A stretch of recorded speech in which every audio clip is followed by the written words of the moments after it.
Coming up on AgweekTV, EPA officials travel from Washington to North Dakota to learn about farm pesticide management.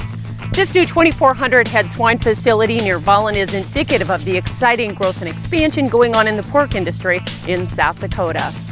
And CRP has been a popular program for decades, but we'll look at life after CRP contracts expire.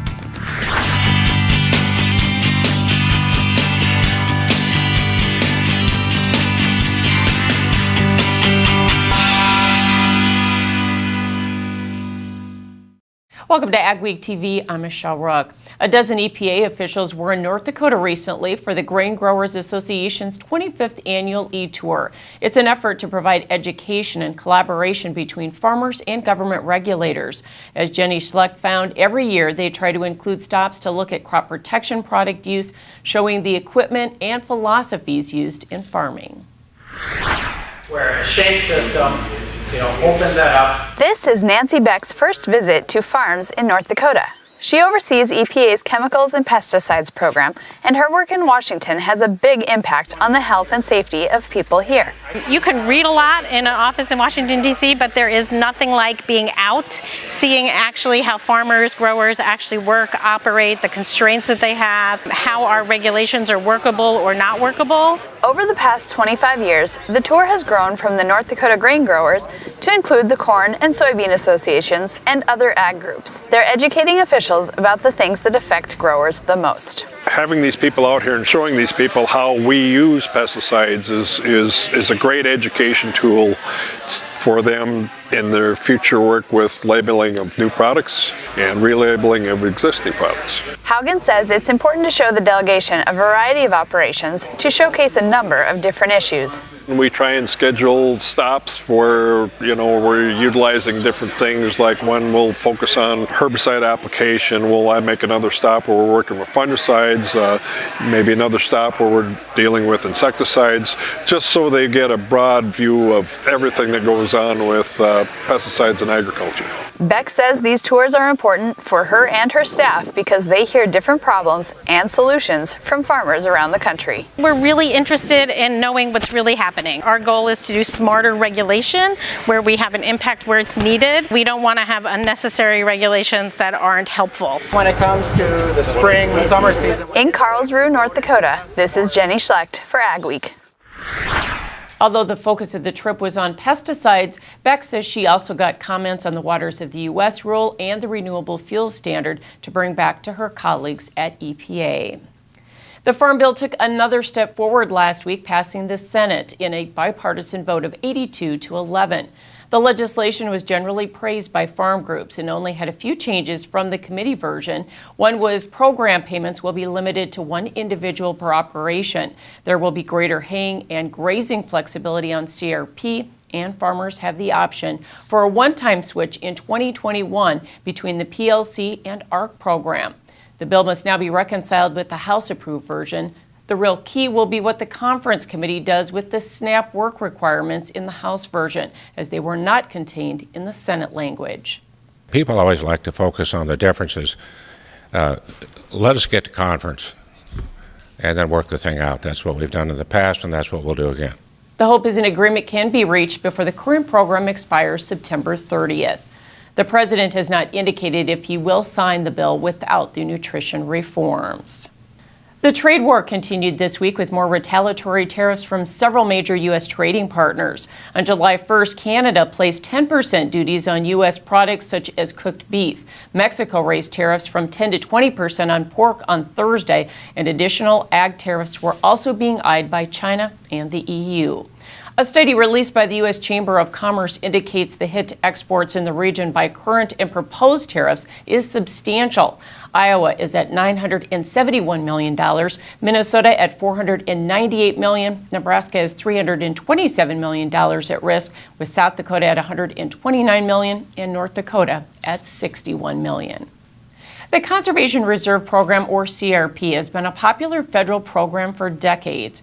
Farmers well know its benefits. It pays landowners to take environmentally sensitive farmland out of production. The land is given a vegetative cover that reduces erosion, improves the soil, and develops wildlife habitat. But more and more farmers are taking their land out of CRP and returning it to cropland. As Jonathan Knudsen found out, much of that is possible due to changes in farming practices. A year ago, this field was in the Conservation Reserve Program. It was covered with grass, not corn. There are both opportunities and challenges in taking land out of CRP. It was tough to farm. Some of it was wet, some of it was sandy, some of it was just difficult to deal with. David Birkeland farms near Grand Forks, North Dakota. At one time, he had about 500 acres in CRP. Now it's down to about 100 acres. Our goal is to get it in shape to plant, and then from there we'll go back to a no-till or minimum till situation. CRP began in 1985. It reached peak enrollment in 2007 with 36 million acres nationwide, many of them in the upper Midwest. Now, national CRP enrollment is down to 24.3 million acres. CRP was a short-term answer to climatic conditions that we were just having a difficult time to overcome with the technology and machinery that we had at that time. But now we're 30 years later. We've got the capability to farm that ground now. Getting the land back into production can be difficult, but Birkeland said he's had a lot of help from soil scientists at NDSU. We know a lot more about soil health now than we ever did. We know what we can do to promote soil health and bring some of this ground back into production. Crop choice, cover crops, a lot of things we can do. Restoring land to production can bring challenges. A crop that we can get to grow on this saline soil. But it also brings opportunities, especially in these tough economic times. In Grand Forks, this is Jonathan Knudsen for AgWeek. Read much more on this story from John in the upcoming Ag Week magazine. Coming up on Ag Week, we'll have the outlook for livestock markets in this volatile environment. I'm 120, 130, 130, 55, once around the block, 212 miles right here, now half them tons up. So if you're thinking about selling a piece of land, or you're looking to sell some farm equipment, or if you're thinking about a retirement or involved in an estate, give us a call. We'll sit down and tell you all about the Steffes way. We think it's a good way. That's how we approach it. If any of those are in your plans, give us a call or go to steffesgroup.com. Learn all about us. Hope to hear from you. Superior Grain Equipment offers storage and drying solutions designed for your grain handling needs. Mixed flow grain dryers from Superior offer even heating to reduce heat stress cracking, so you get higher quality grain, higher test weights, and better prices. Plus, they use half the energy of conventional screen dryers. Experience cost savings and superior grain conditioning. Make the superior choice today with Superior Grain Equipment. Martinson Ag Risk Management offers a variety of crop marketing and crop insurance packages to our customers. With over 40 years of experience, our dedicated staff works hard to ensure you get the best advice on crop insurance, marketing, and risk management. Contact Randy or any of the staff at Martinson Ag Risk Management today at 701-205-4200 or visit us online at martinsonag.com. Advanced Grain Handling is your regional dealer for grain handler dryers, bins, and accessories. With Grain Handler's continuous mixed flow drying systems, you're capable of high levels of grain dryer efficiency on all types of grain, including seed grain. Advanced Grain Handling also carries West Steel's quality stainless steel products for on-farm and commercial grain storage solutions. Advanced Grain Handling has licensed and trained service techs and a licensed electrical shop. Get a hold of Chad Kylo to find the perfect solution for your farm. USDA's much-anticipated acreage and quarterly stocks report did not produce any big fireworks. U.S. corn acreage was higher than the March intentions, but down from last year by 1 million acres. Quarterly stocks were slightly higher than 2017. U.S. farmers planted more soybeans than indicated in the March intentions, but fewer acres than 2017. Quarterly stocks were a record 1.22 billion bushel and above 2017. All wheat acreage was 1.8 million acres above 2017, and spring wheat was higher than March and over 2 million acres above 2017. Stocks were just slightly smaller than last year.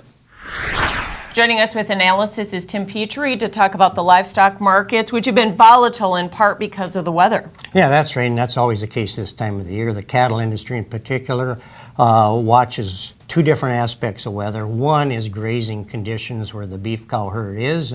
Secondly, the corn crop in the corn belt, because there's an opposite relationship between corn prices and feeder cattle prices. So yeah, on the grazing condition side, very dry in the southern plains. Thank goodness in the northern plains we're much better than last year, but from a U.S. standpoint, 26% of the beef cow herd is now in drought compared to 6% last year, so a lot of ramifications there. That has also impacted placements, though, too, Absolutely. right? We placed a lot more cattle on feed starting way back in March with the winter wheat drying up, and so we have actually in March had 9% more cattle on feed, and so by July, now 9% more slaughter, all of June. And we're not only dealing with record inventory on the cattle side, but really all meats, right? That's right. We have record production of pork and record production of chicken. This will be, that's been the case the last couple of years. In the case of the beef side, this will be the first year when we've hit record beef production. The last record high was 2002. And so, yeah, we've got a lot of meat to get through, record supplies of total meats and beef, chicken, and pork all at record high levels. So that causes volatility in itself because we've never been there before, and means demand has to come along, or certainly we'll see lower prices.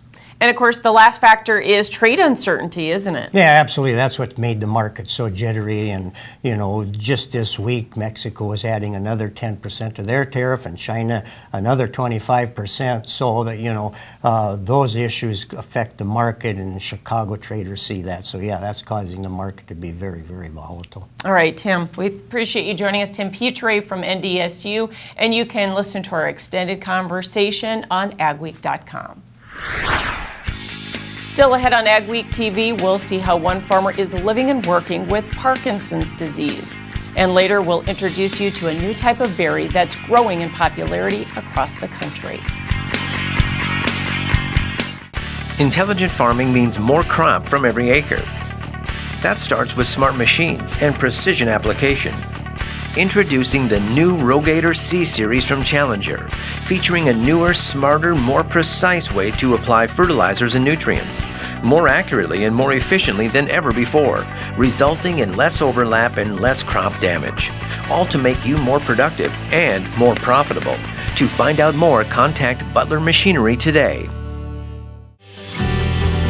Micro Essentials is a premium phosphate product. It's a dry granular product. The main difference with a Micro Essentials type product is you have a homogeneous granule where the nitrogen, the sulfur, the phosphorus, and in this case the zinc is all in one granule. If you ever have a desire or a need to learn more about what does sulfur do within a soybean plant, what does the potassium do for the corn crop, we have microessentials.com. We also have a great resource, cropnutrition.com.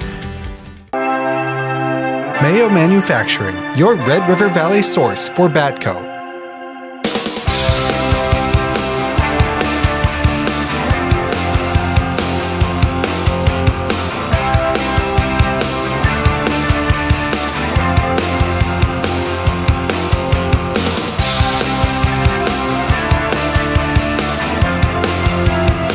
Mayo Manufacturing, your Red River Valley Batco dealer. Get your row crops off to the right start with an Early Riser Case IH planter from Titan Machinery. Case IH Early Riser planters feature high-tech yet rugged planter row units that quickly adapt to the toughest seeding conditions, while leaving an optimal seed bed to promote early, uniform plant emergence. Only Case IH Early Riser planters are designed to leave a flat-bottom seed furrow, ensuring consistent seed depth and even emergence. Contact your local Titan Machinery location today for more information on the next generation of planting technology from Case IH. The swine industry is expanding in South Dakota, but not without some growing pains. Opposition to several new concentrated animal feeding operations in Yankton County has resulted in lawsuits against the county commission. However, one family has pushed through to stay in farming during the current economic downturn. This new 2,400-head swine facility near Vollen is indicative of the growth going on in the pork industry in South Dakota. The unit owned by the Johnson family is the first to be built in Yankton County amidst public pushback. It's something my dad and I decided to do last year. We ran some opposition. We were going to do a finisher. Then after the opposition, we decided to do a nursery because it's easier to get through and get started, and it's cheaper too. For the Johnsons, this is a way to add value to their grain. This new facility is a nursery. We take iso-wean pigs and we raise them up to 55 pounds. We'll be feeding our own corn instead of shipping it out to Hudson or to wherever else. So that'll help. Due to the opposition the Johnsons faced to the project, they held an open house to show the public this modern facility and how strictly they're regulated. You have to have a manure management plan. You have to have your acres set aside that you're going to have manure on. We'll do soil testing all the time so that we make sure we never get too much manure in one spot.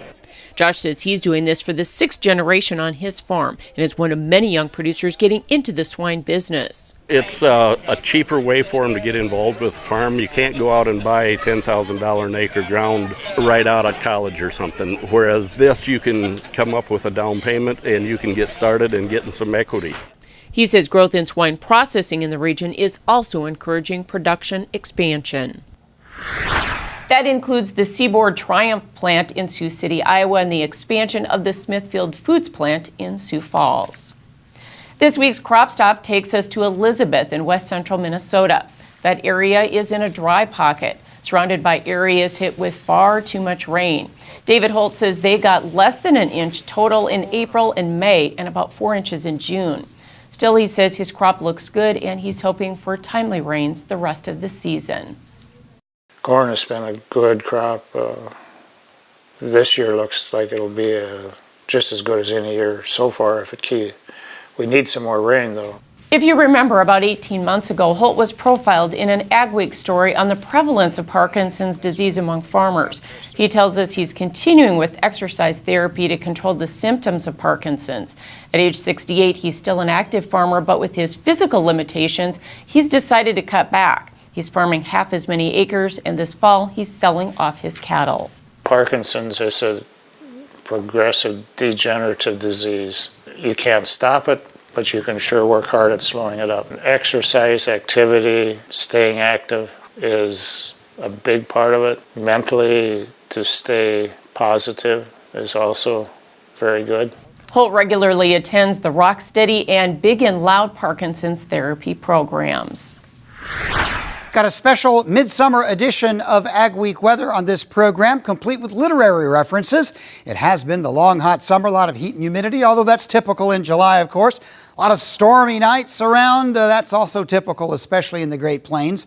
In the middle of summer, it's a matter of the haves and the have-nots. Some areas still too dry. Some areas have gotten too much rain at times. Going back to mid-April, though, this is the way things look. The U.S. Drought Monitor, the real serious drought in the southwest, spreading out into the southern plains. The winter wheat area is very dry spring. That situation has improved slightly since that time, but it's still pretty dry.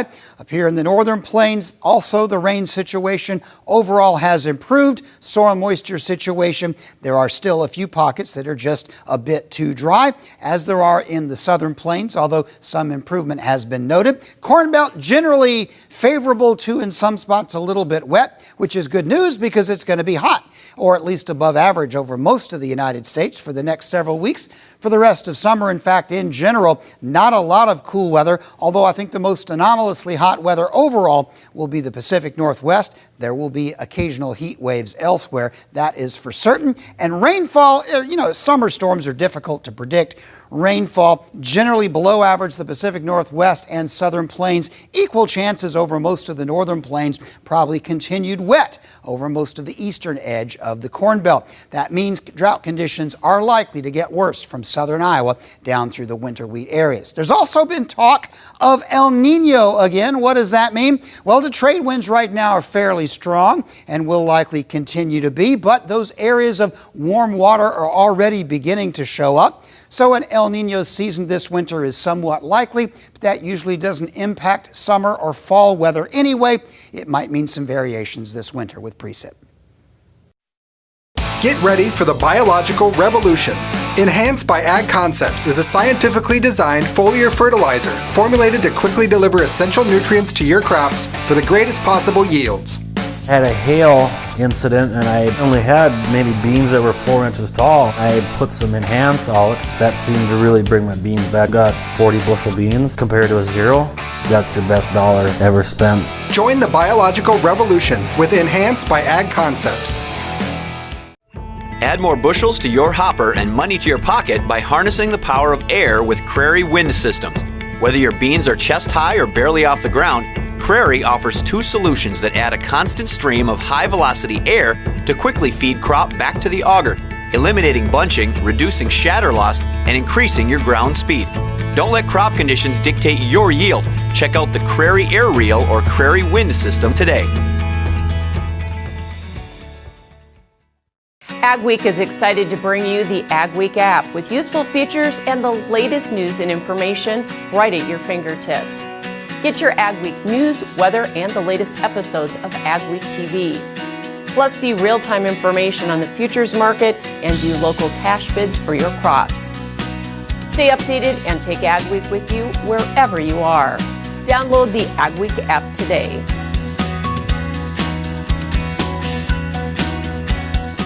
This is Dennis Beliski reminding you we do auctions and we do them well. You've built your operation with hard work, and when it's time to sell, all or part, you deserve the best. Details from repairs and preparation to promotion and settlements are not routine. Chances are you'll only do this once, so we'll tailor an auction just for you and get it done right. On site at your farm or added to one of our highly successful Alaris Center auctions, we have the skill, reputation, and integrity to meet your needs with best-in-class commitment and quality service. Find us at resourceauction.com or call 701-757-4015.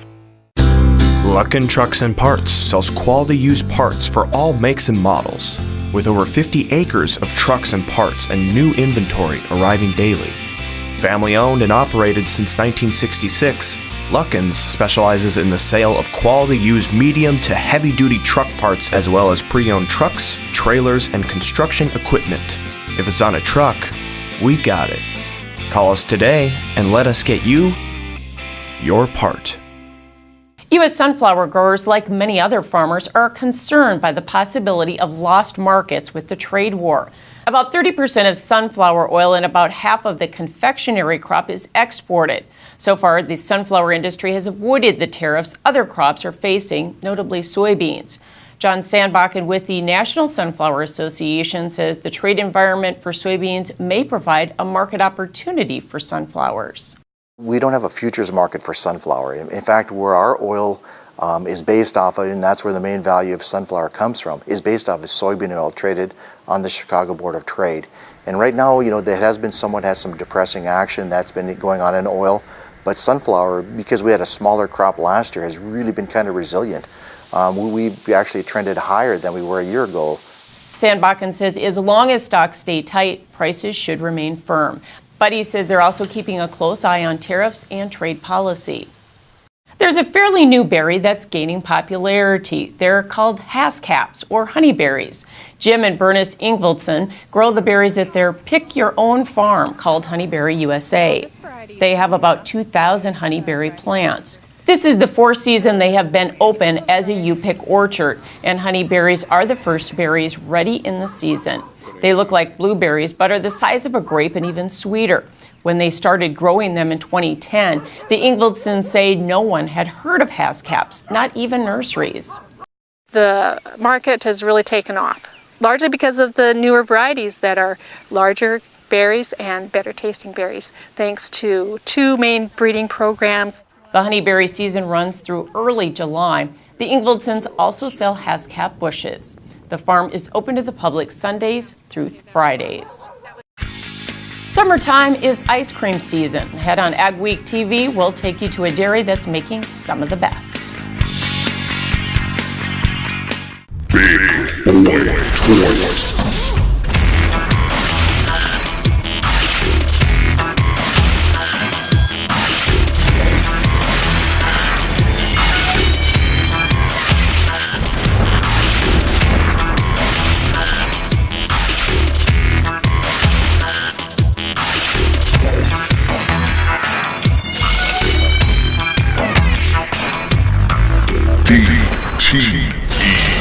Where do you go for the latest news in agriculture? Ag Week magazine.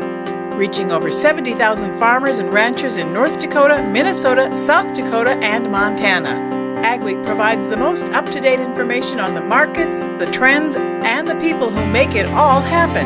We're your source for news, not fluff. Dependable, trusted, AgWeek. Subscribe today by calling 1-800-811-2580. AgWeek is excited to bring you the AgWeek app with useful features and the latest news and information right at your fingertips. Get your AgWeek news, weather, and the latest episodes of AgweekTV. Plus, see real-time information on the futures market and view local cash bids for your crops. Stay updated and take AgWeek with you wherever you are. Download the AgWeek app today.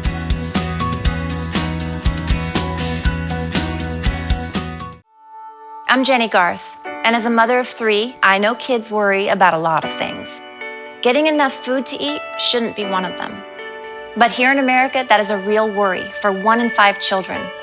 Even though we are one of the most food-rich countries in the world, 15 million children don't know where their next meal is coming from.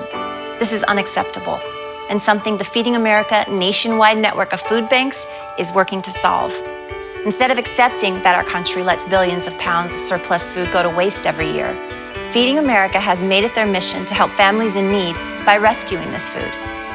Through food pantries and meal programs, the nationwide network of food banks provides more than 3 billion meals, serving virtually every community in the United States, including yours.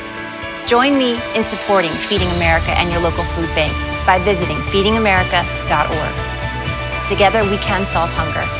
Together, we're feeding America. So what's better on a hot summer day than a scoop of your favorite ice cream? For some, it's buying that product local and fresh. That's the key to success for a Northwest Iowa dairy operation that's processing their own milk right on the farm. From dairy production to processing, it's all done local and fresh here at Stensland Family Farms and Creamery. The 175-cow robotic dairy processes their own milk on the farm into a host of products, and Doug Stensland says their pasteurization method sets their milk apart. With that pasteurization, we're using the low heat process where the temperature is raised to 142 degrees for 30 minutes rather than the high temp, and I think that makes a difference in taste of the milk.